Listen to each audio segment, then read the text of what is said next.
So here's one more video with to give you guys a solution to one of these more challenging factoring problems. In this case, we're given this thing in fraction form. The first thing I would recommend is to look for common factors in the numerator of this expression. So I would note that, okay, I see 4 minus x squared, but there is no 4 minus x squared expression over here. So that's not a common factor that we can pull out front. But 6x plus 1 does appear here and here. So there is a common factor of 6x plus 1 that we can factor out.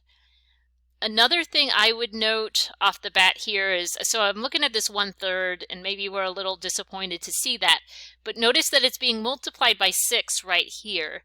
So it might be a good idea to just, in step 1, go ahead and multiply 1/3 times 6 here. 1 over 3 times 6, we could treat that as 6 over 1, so this is equal to 6 over 3, which is 2, when we multiply these guys.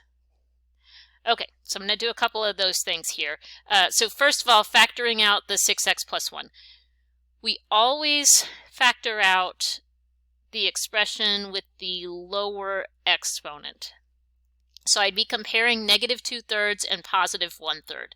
So the lower exponent is this negative 2/3 power. Okay, now I want to look at, oops, that should be 2/3. Hang on.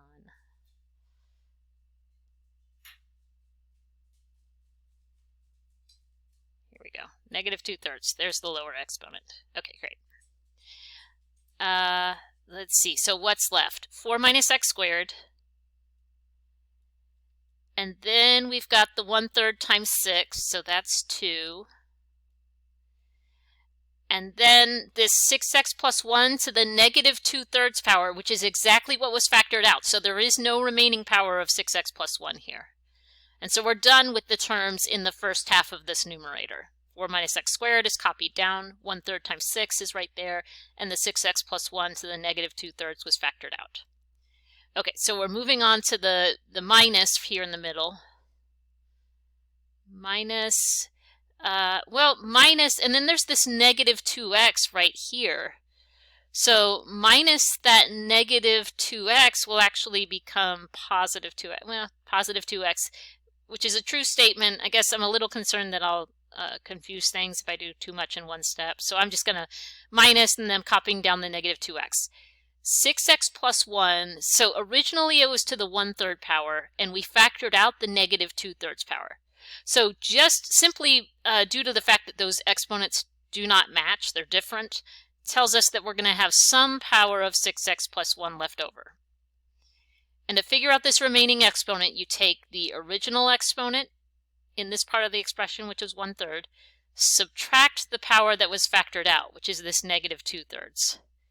So 1/3 minus negative 2/3. Well, that's equivalent to 1/3 plus 2/3, which is 3/3, so 1. So this is to the first power here. And then that's it for the numerator.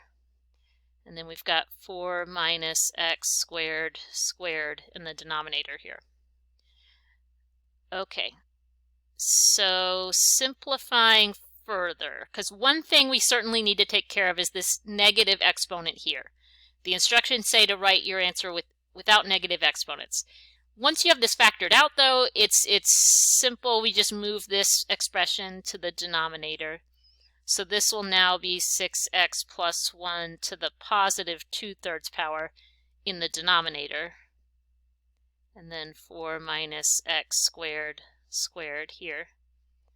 Now as far as this numerator goes inside the brackets, there's still a decent amount of work to be done here. So I'm going to distribute the 2. So that'll be 2 times 4 minus x squared times 2. So 2x squared. And then I've got minus the negative 2x. So this is actually, let's do a little scratch work on this stuff. So this part here is actually a positive 2x times 6x plus 1. And so if we distribute that positive 2x, this will become plus 12x squared. That'd be this positive 2x times 6x, so there's the positive 12x squared, and then positive 2x times 1, so plus 2x. Right. Okay, now I want to combine like terms in that numerator. So the denominator is going to stay the same.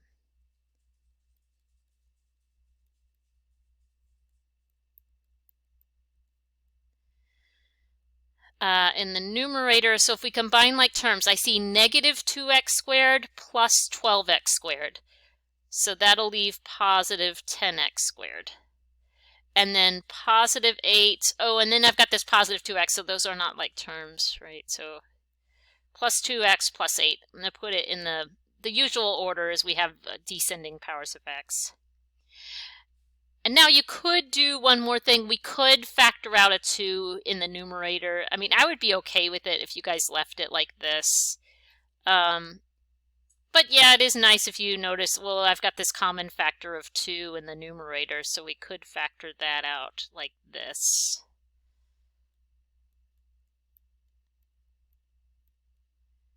And then 4 minus x squared squared. So there's an alternate form for your final answer.